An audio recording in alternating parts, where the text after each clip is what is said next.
Hello everyone, welcome back to my channel Smart Talk English 2.0. Today we are moving forward with our special English structure series. Many of you have been loving these lessons and I am really happy to see your progress. In this video we are going to cover structures 51 to 60 and trust me, these will make your English sound more natural, confident and fluent. So without wasting any time, let's begin. So our today's structure is subject plus is, am, are, was, were, will be plus having two plus verb की first form. दोस्तों यहाँ पर having to का मतलब होता है किसी चीज को हम मजबूरी में करना होता है ना। जैसे यदि प्रेजेंट बनाएंगे तो हम बोल सकते हैं कि यार मुझे यह काम मजबूरी में करना पड़ रहा है। यदि हम पास्ट में बनाएंगे तो मुझे स्कूल मजबूरी में जाना पड़ रहा है ना। या फिर हम बनाए यदि हमें कोई फ्यूचर में कुछ ऐसा करना हो कि फ्यूचर में बनाना हो कि यार मुझे यह काम मजबूरी में करना पड़ेगा। तो इस तरीके के सेंटेंस बनाते समय हम इस स्ट्रक्चर का यूज करते हैं। ये काफ़ी आसान सा स्ट्रक्चर है, इसमें सिर्फ हैविंग टू का यूज करना और तीनों टेंस के अकॉर्डिंग हमको सेंटेंस बनाने हैं। किसी काम को करने की मजबूरी होना है ना।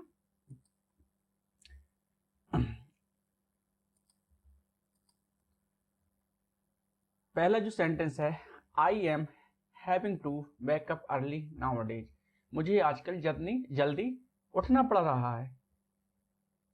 She is having to handle everything alone. उसे सब कुछ अकेले संभालना पड़ रहा है। They are having to shift to another city. उन्हें दूसरे शहर में जाना पड़ रहा है। फ्रेंड्स, यहाँ आप देख सकते हो कि हम सब्जेक्ट के अकॉर्डिंग हेल्पिंग वर्ब लगा रहे हैं और हैविंग टू का यूज कर रहे हैं। बाकी आगे से हम अपने अकॉर्डिंग कोई भी सेंटेंस ऐड कर रहे हैं। He was having to borrow money from friends. उसे दोस्तों से पैसे उधार लेने पड़ रहे थे। क्योंकि बाज में है, बाज हेल्पिंग वर्ब है, तो यहाँ पे हम क्या करेंगे, हैविंग टू, बाज हैविंग टू लगा इसलिए पढ़ रहे थे, और इज हैविंग टू लगा होता तो पढ़ रहा है, और यदि विल भी लगा होता है दोस्तों तो हो जाएगा पढ़ रहा होगा, है ना। इस तरीके से हमको प्रेजेंट पास्ट फ्यूचर में सेंटेंस बनाने हैं। अब नेक्स्ट हमारा जो सेंटेंस है वो है, we were having to cancel the trip due to rain. हमें बारिश के कारण यात्रा रद्द करनी पड़ रही थी। She will be having to learn driving soon. उसे जल्द ही ड्राइविंग सीखनी पड़ेगी। विल बी हैविंग टू का यूज कर रहा हूं ना, पढ़ रही होगी या पढ़ेगी। You will be having to finish this project today. तुम्हें आज यह प्रोजेक्ट पूरा करना पड़ेगा या करना पड़ रहा होगा। इस तरीके से हम बता सकते हैं। Was he having to work at night. क्या उसे रात में काम करना पड़ रहा था।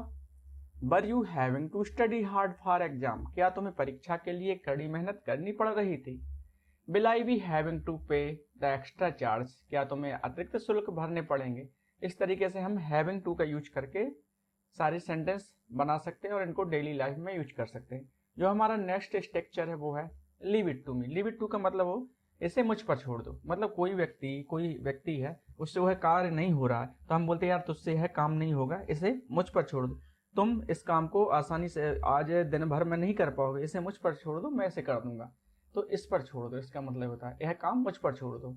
लीव इट टू मी, यह काम मुझ पर छोड़ दो। इसके लिए हम सेंटेंस बनाए तो, if you can not solve the problem leave it to me. अगर तुम इस समस्या को हल नहीं कर सकते तो मुझ पर छोड़ दो या मुझे करने दो। Don't worry about cooking leave it to me. खाना बनाने की चिंता मत करो, मुझे करने दो या मुझ पर छोड़ दो। Leave the arrangements to me. तैयारी मुझ पर छोड़ दो।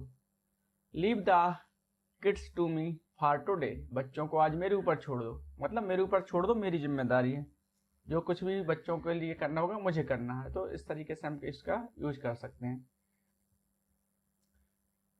You can leave this case to me. तुम यह मामला मुझे सौंप सकते हो या मुझ पर छोड़ सकते हो। Leave all the paper work to me. सारा कागजी काम मुझ पर छोड़ दो या मुझे करने दो।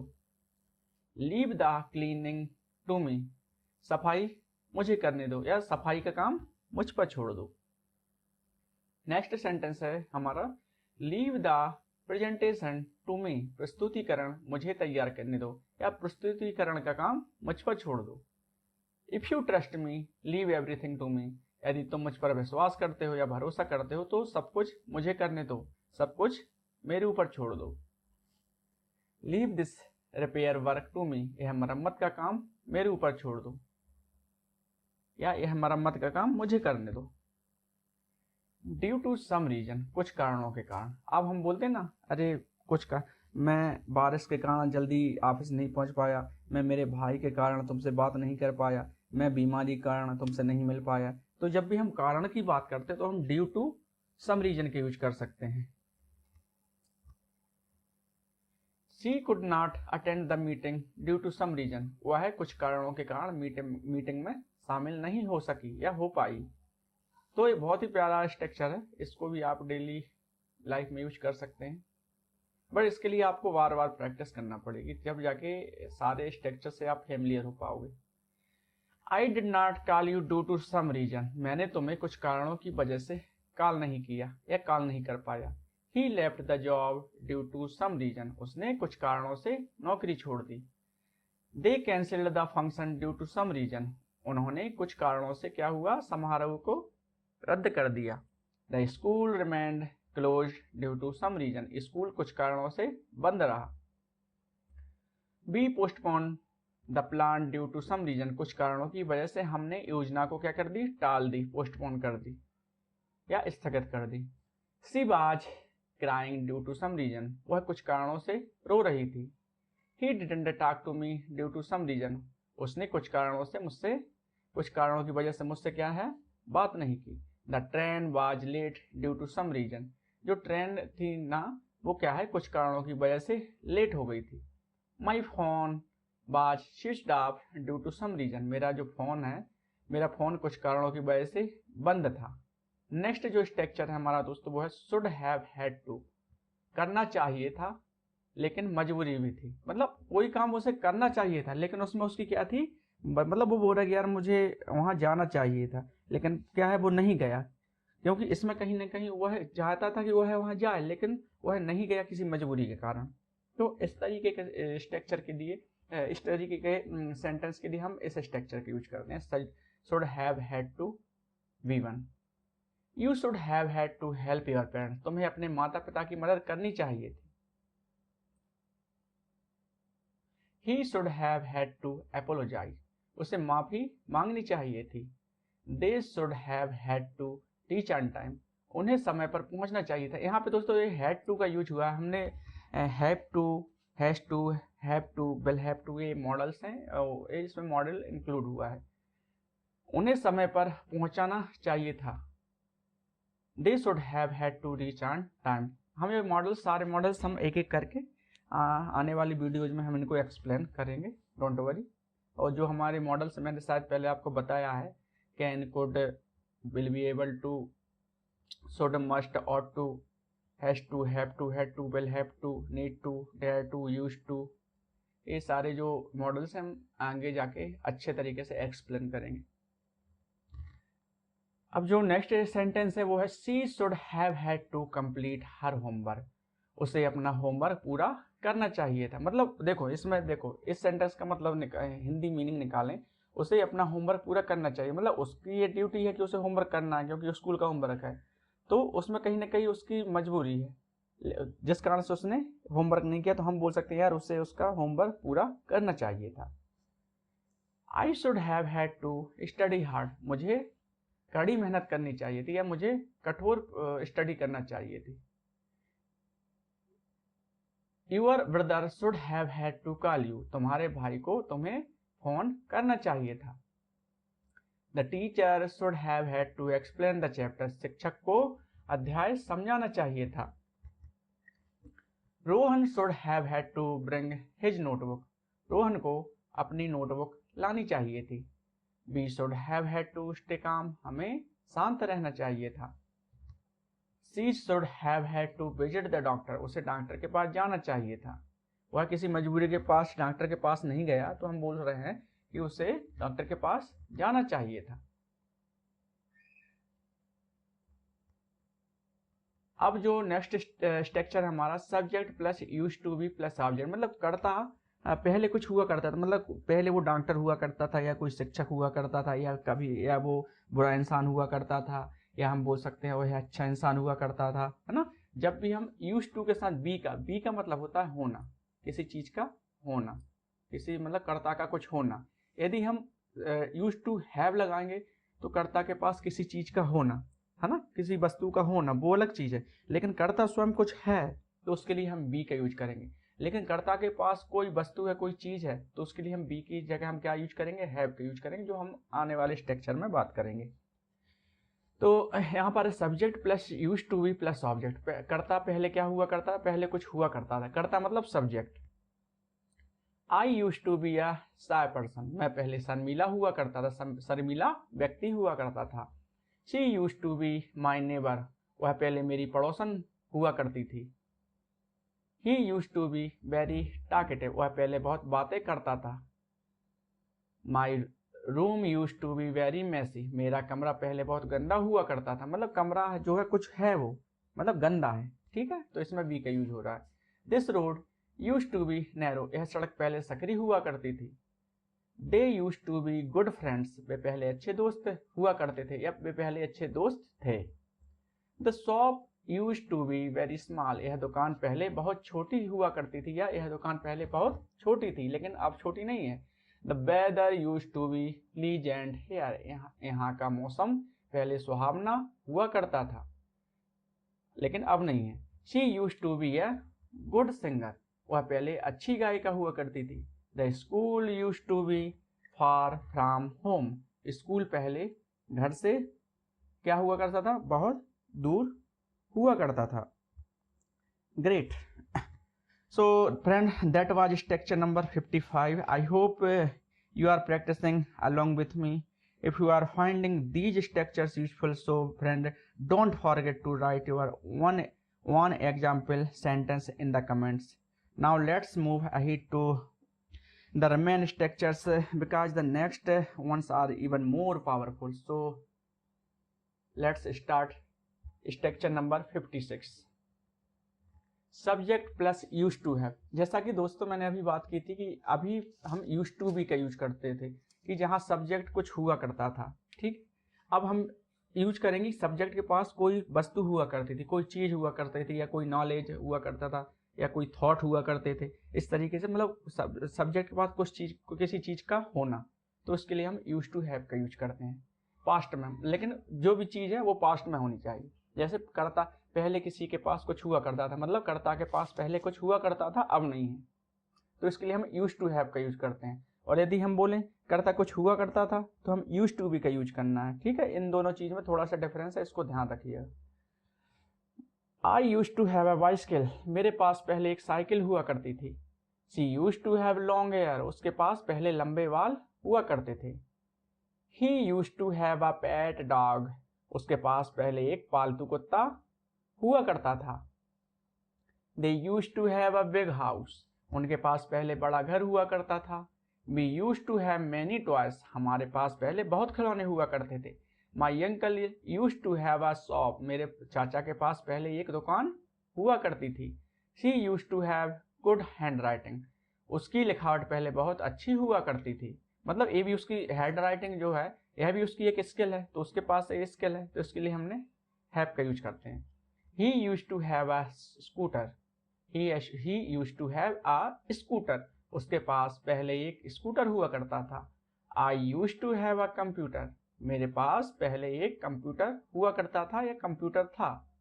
दे use to have a garden, उनके घर में पहले एक बगीचा हुआ करता था। मतलब कोई चीज पास्ट में कर्ता के पास किसी चीज का होना लेकिन प्रेजेंट में ना होना, इसके उसके लिए हम यूज टू हैव का यूज करते हैं।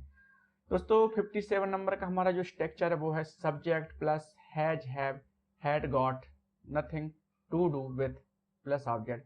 किसी चीज व्यक्ति से कोई लेना देना ना होना, मतलब हम बोलते ना अरे मेरा तुमसे कोई लेना देना नहीं है, मुझे तुम्हारी लड़ाई से कोई लेना देना नहीं, मुझे तुम्हारे दोस्त से कोई लेना देना नहीं, मुझे तुम्हारे घर के कामों से कोई लेना देना नहीं है, हम इस तरीके बोलते हैं ना, यार मुझे उससे कोई मतलब नहीं है, मुझे उससे कोई लेना देना नहीं है, तब हमें इस स्ट्रक्चर का यूज करना है। ये थोड़ा सा आपको टफ लगेगा, लेकिन बार बार आप जैसे सब्जेक्ट ही का यूज कर सकते हो, ही के साथ हैज का यूज करोगे, ठीक है। और सब यदि सब्जेक्ट आई भी देगी तो हैव का यूज करना, ठीक है।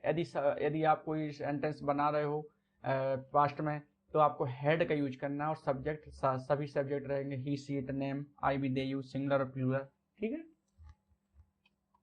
किसी यदि यदि मेरी थोड़ी फास्ट यदि मैं फास्ट बोलता हूं तो थोड़ा आप इसको वीडियो को स्लो करके देख सकते हैं। I have got nothing to do with this fight, मेरा इस लड़ाई से कोई लेना देना नहीं है। She has got nothing to do with your plan, उसका तुम्हारी योजना से कोई लेना देना नहीं है। They have got nothing to do with politics, उसका आज राजनीति से कोई लेना देना नहीं है।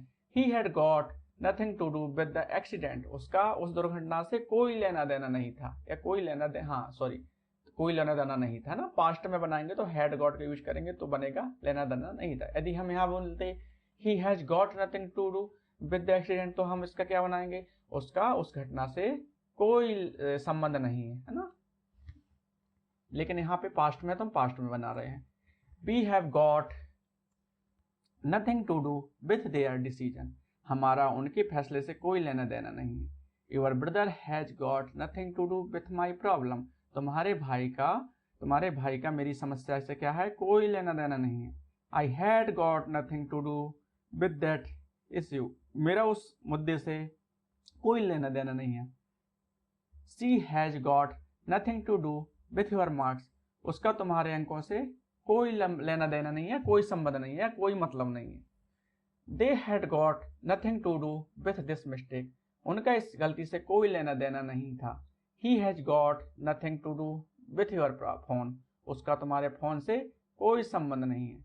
Next structure is what have has plus subject plus got to do with plus object. थोड़ा सा यहाँ पे पिछले स्ट्रक्चर्स को और इस स्ट्रक्चर को कंपेयर किए थे, थोड़ा सा डिफरेंस है यहाँ पे। उसमें कर्ता को किसी चीज से कोई लेना देना नहीं है, इसमें हम बोल सकते हैं कर्ता को तुमको इससे क्या लेना देना है, तुम मेरे बीच में मत पड़ो, तुम्हें मुझसे क्या लेना देना है, तुम उससे बात नहीं कर सकते हो, तुम्हें उससे क्या लेना देना है। जब हम क्या का यूज करें तब यहाँ पे इस स्ट्रक्चर का यूज करेंगे।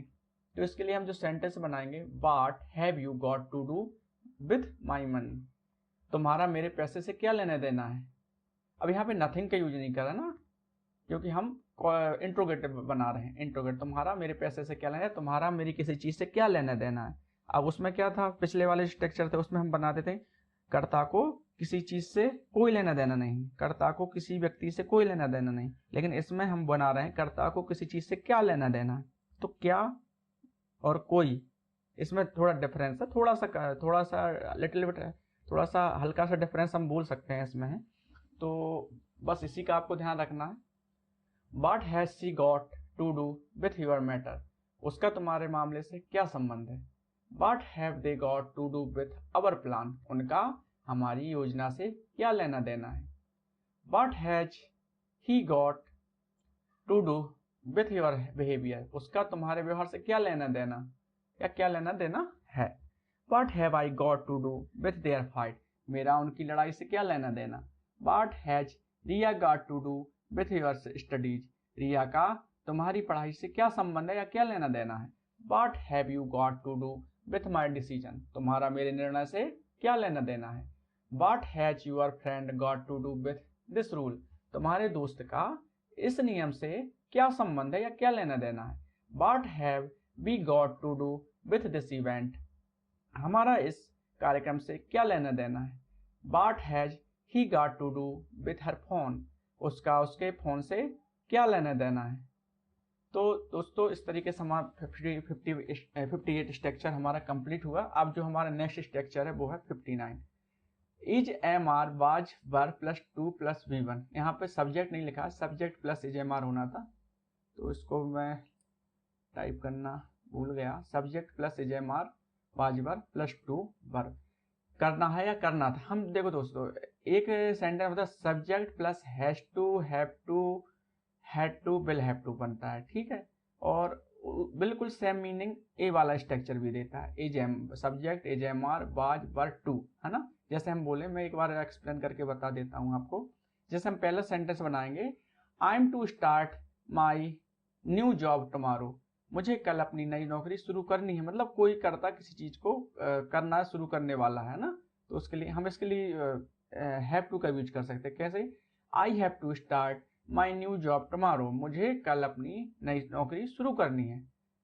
सी is to visit her uncle today. उसे आज अपने चाचा से मिलने जाना है। या हम इसको ऐसे बना सकते हैं, सी, अब चूंकि सी है, ही सेट नाम के साथ हैज टू का यूज होता है, तो she has to visit her uncle today.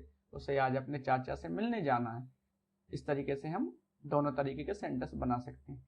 They are to submit the form by evening. उन्हें शाम तक फॉर्म जमा करना है। He was to meet me yesterday. उसे कल मुझसे मिलना था। या हम इसको बना सकते हैं, he had to meet me yesterday. उसे कल मुझसे मिलना था। We were to leave early in the morning. हमें सुबह जल्दी निकलना था। You are to bring these document. तुम्हें ये दस्तावेज लाने हैं। या हाँ, इसका हैव टू भी बना सकते हैं, आर टू की जगह हैव टू का यूज कर सकते हैं। She was to call you back. उन्हें तुम्हें वापस कॉल करना था। या she had to call you back. उसे तुम्हें वापस कॉल करना था। I am to complete this project. मुझे यह प्रोजेक्ट पूरा करना है। या I have to complete this project. मुझे यह प्रोजेक्ट पूरा करना है। They were to attend the seminar. उन्हें सेमिनार में शामिल होना था। He is to teach the class today. उसे आज कक्षा पढ़ानी है। दोस्तों, हमारा जो आज का लास्ट जो स्ट्रक्चर है वो है आई एम इन अफिक्स। मतलब कर्ता का किसी चीज को लेकर असमंजस में होना या उलझन में पड़ जाना। मतलब वो डिसाइड नहीं कर पा रहा क्या करना है क्या नहीं करना है। उस तरीके का हम बोलते हैं ना, यार मुझे पता नहीं, मैं समझ नहीं पा रहा हूँ कि मैं ये करूँ कि वो करूँ, मैं यहाँ जाऊँ कि यहाँ, क्या मैं उससे बात करूँ या ना करूँ। मतलब उलझन में होना या असमंजस में होना। तब हम ऐसे सेंटेंस बनाते समय स्ट्रक्चर का यूज करते हैं, I am in a fix plus what to, verb की फर्स्ट फॉर्म आएगी, या वाट नॉट टू, वर्ब की सेकेंड फॉर्म। ठीक है, अभी सेंटेंस बनाते हैं। I am in a fix what to say and what not to say. मैं उलझन में हूं कि क्या करूं, कहूं और क्या ना कहूं। और यदि हम और दूसरा सेंटेंस बनाए तो I am in a fix what to think and what not to think. मैं उलझन में हूं या मैं असमंजस में हूं कि क्या सोचूं और क्या ना सोचूं। I am in a fix what to choose and what not to choose. मैं असमंजस में हूं कि क्या चुनूं और क्या ना चुनूं। I am in a fix what to buy and what not to buy. मैं उलझन में हूं कि क्या खरीदूं और क्या ना खरीदूं। I am in a fix what to eat and what not to eat. मैं असमंजस में हूं कि क्या खाऊं और क्या ना खाऊं। I am in a fix what to study and what not to study. मैं उलझन में हूं कि क्या पढ़ूं और क्या ना पढ़ूं। या हम बना सकते हैं, I am in a fix what to write and what not to write. मैं उलझन में हूं या असमंजस में हूं कि क्या लिखूं और क्या ना लिखूं। I am in a fix what to wear and what not to wear. मैं असमंजस में हूं कि क्या पहनूं और क्या ना पहनूं। I am in a fix what to cook and what not to cook. मैं उलझन में हूं कि क्या पकाऊं और क्या ना पकाऊं। I am in a fix what to write and what not to write. मैं असमंजस में हूं कि क्या लिखूं और क्या ना लिखूं। नेक्स्ट जो हमारा सेंटेंस है वो है I am in a fix what to do and what not to do. मैं असमंजस में हूं कि क्या करूं और क्या ना करूं। I am in a fix whom to trust and whom not to trust. मैं उलझन में हूं कि किस पर भरोसा करूं और किस पर न करूं। So दोस्तों, and that brings us to the end of today's lesson. Remember, friends, learning structure is only the beginning. You improve only when you practice them daily. So friends, use these structures in your conversation, in your writing, and even while thinking English. Your fluency will grow automatically. Okay friend, so if you found this video helpful, make sure to like, share and subscribe my channel. Tell me in the comment which structure you liked the most and which one you want more examples of. So friends, I will see you in the next video with structures 61 to 70. Until then, keep learning, keep practicing and stay confident. Bye friends.